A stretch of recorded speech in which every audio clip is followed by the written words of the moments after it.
You know what your grandmother was? No. No, you don't. I do. She called herself a widow and kept a fried fish shop down by the Mint and kept herself and 4 daughters out of it. 2 of us were sisters. That was me and Liz. We were both good-looking and well-made. I suppose our father was a well-fed man. Mother pretended he was a gentleman, but I don't know. The other 2 were only our sisters. Undersized, ugly, starved-looking, hard-working, honest, poor creatures. Liz and I would have murdered them. If Mother hadn't half murdered us to keep our hands off them.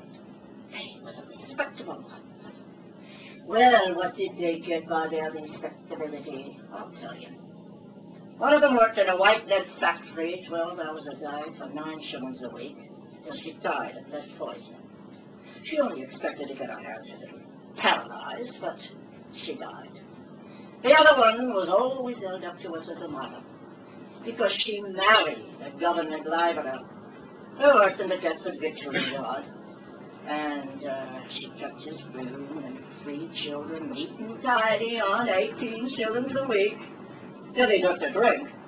That was worth being respectable for, wasn't it?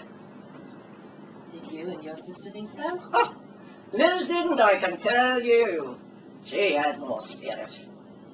We both went to a church school. That was part of the ladylike airs we gave ourselves, to feel superior to the other children who knew nothing and went nowhere. We stayed there until Liz went out one night and never came back. The schoolmistress thought I'd soon follow the example. For the clergyman was always warning me, Liz should end by jumping off Waterloo Bridge. That was all he knew about it.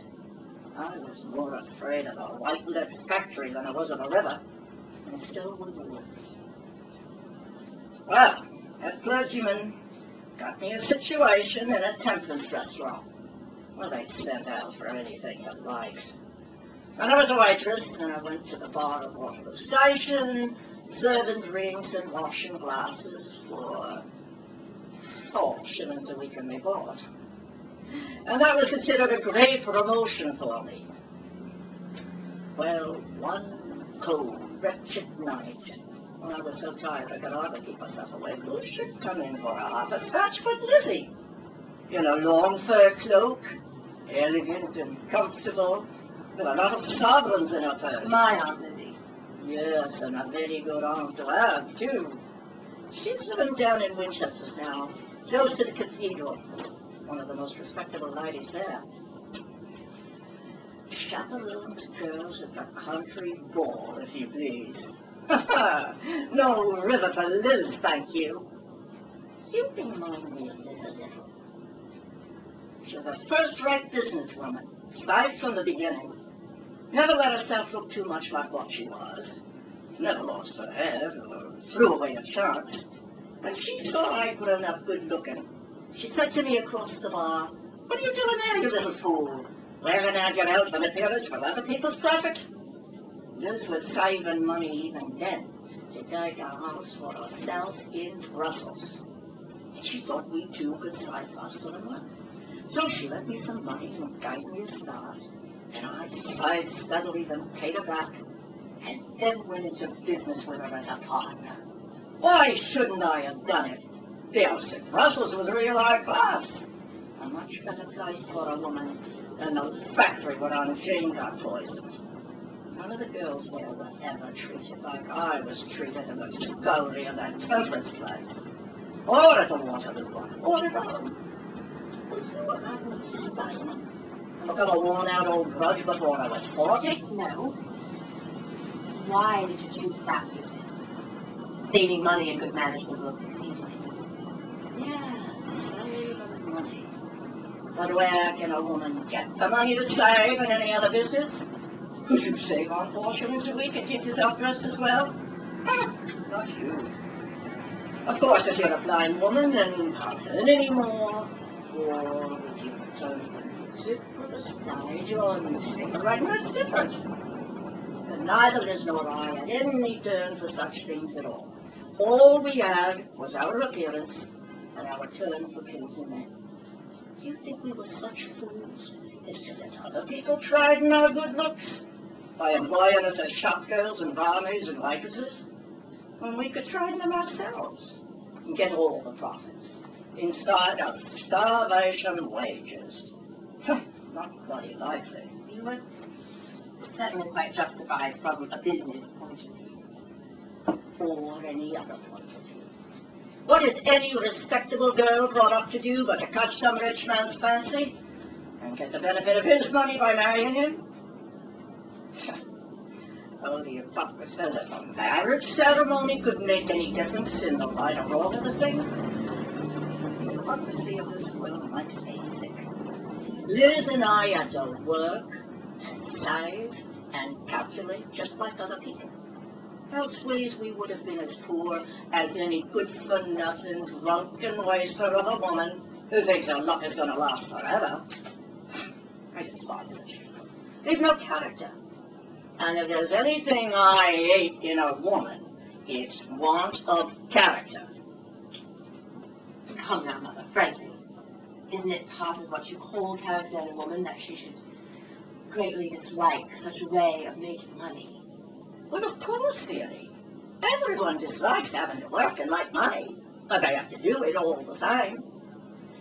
I've often pitied a poor girl, worn out and low in spirits, having to try to please some man she doesn't give 2 straws for. Some half-drunken fool who thinks he's being agreeable by teasing and worrying and disgusting her so that hardly any money can pay her for putting up with it.